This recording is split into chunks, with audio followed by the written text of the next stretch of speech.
Sarah, and today I'm going to show you how to turn Cheetos into crayons because I'm sure that has been a lifelong goal for all of us. I'm only joking. This video is just for fun and it's not meant to be taken too seriously. A lot of you enjoyed my Twizzler shaped crayon video that I posted a couple months ago, so I figured why not make some more fake food. If you're new here and you don't mind seeing my face show up on your computer screen every week, then don't forget to click the red subscribe button down below so you will never miss a new video from SoCraftastic. If you want to spread some smiles, give this video a thumbs up and share it with your friends. Now let's get into making fake Cheetos with the hair on them. Oh my gosh, yum! For this project, you'll of course need some crunchy Cheetos, either original or flamin' hot. You'll also need a box of amazing mold putty, which I purchased from Michael's with a 40% off coupon to cut back on the cost. Now pick out the best looking Cheetos from the bag, aka the ones that are long and thick, and that sounded kind of dirty, but you get what I'm saying. Don't use the short skinny ones.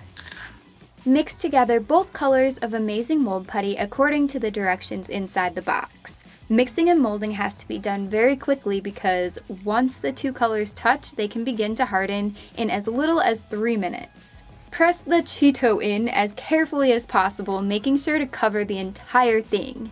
Not gonna lie, that cheese powder on the outside looks really gross. Anyway, gather some Cheeto-y colored crayons and remove the wrapper from each one.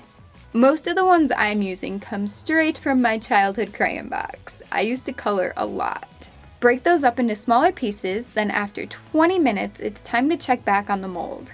I'm using an X-Acto knife to make a slit along one side like this so I can pop out the Cheeto from inside. Be really careful when using an X-Acto knife, and you don't want to put your hands in the way of the blade like I did at the beginning, but I was being careful. Get out as many crumbs as you can, then use soap and water to clean it more thoroughly. After it's dry, create an opening on top to pour the melted crayon wax into, which, no surprise, is the next step.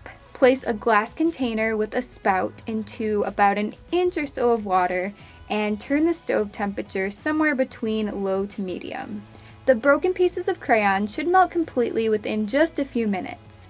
While waiting, I set my mold in the opening of a plastic juice bottle I got out of my recycling bin. And you can see I wrapped duct tape around the mold so no wax will be able to leak through the slit.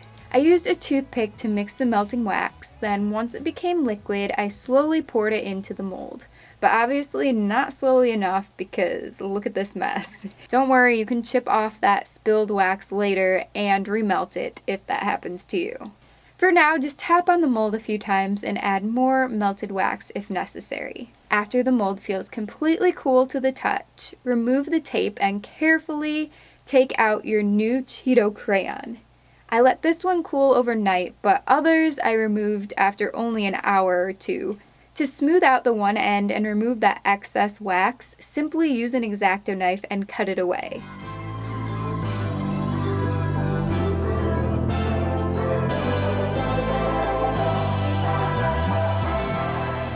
As you can see, the crayon Cheetos I made aren't the exact color as the actual snack, but they do look pretty darn similar at first glance.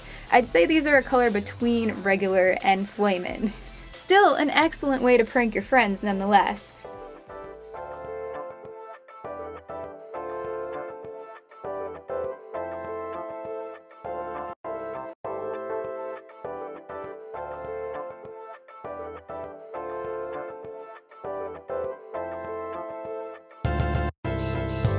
They color just as well as a normal shaped crayon, and they're also just as strong and won't break easily.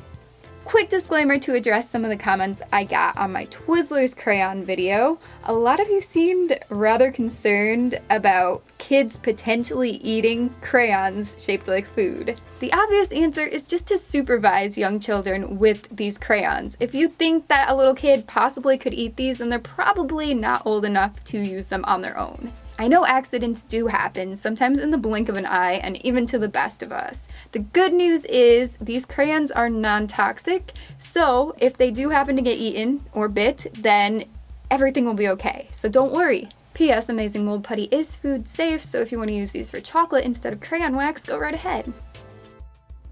I hope you enjoyed the video. I know a lot of you guys who have been with my channel a while probably already knew how to make this because I use amazing mold putty every once in a while, and by that I mean a lot. I was going to be extra cool and show you guys how to make molds out of silicone, but that did not work out and I failed. This actually looks like a piece of shit. A disgusting turd. And why did I use brown, you may ask? I actually have not used silicone, or my gun anyway, since these squishy cakes. Oh my gosh, hairs all over. Ew. You can't even see it. I don't know why I'm telling you. I should just pretend like it's not there. I just mentioned these like a couple weeks ago, but I made these 2 years ago. This is the last time I actually used this caulk gun. Caulk, that is such a weird word. I wanted to switch it out to white, but I was home alone and this is stuck in here. Oh yeah. Totally stuck. Ew! Ew! So I ended up with a poop-shaped mold that does not even work. It smells really bad too. Guys, I tried. All I did incorrectly was mix silicone with some cornstarch. You can also mix it with baby powder or soap. I watched a bunch of videos. I will link those down below and maybe you can follow their instructions better than I did, but I would just recommend getting amazing mold putty. Take your 40 or 50% off coupon to Michael's or Joann or Hobby Lobby. It's a much better option unless you absolutely do not have access to that mold putty, because this is a pain to do. It was messy and it takes a lot longer to dry. I don't recommend making your own molds. That's basically what I'm getting at, unless you are adventurous and you want to take a while to perfect the trade. Next week I'm going to be doing a more intricate craft. I basically wanted to do something simpler this week so I could get it edited ahead of time and start on next week early. And I also have other videos that I'm working on editing in the meantime. So I'm working on tons of stuff at once and you guys just don't know about it. If you want to see last week's video, which was a DIY of course, and I made some snow cone soap. Oh, I have it right here actually. Look how real this looks. That'll be in the I button up there along with a bunch of other cool videos. And you can also check out the description box below for a bunch of links to my social media pages: Snapchat, Facebook, Twitter, Crafty Amino, and Instagram. Also, don't forget to subscribe and click like, and I will see you guys very soon in my next video. Bye! Have a great rest of the day. SoCraftastic videos! Yay! Ah! Smile. CHEETOS! Ew, it smells so bad. Why did I do that?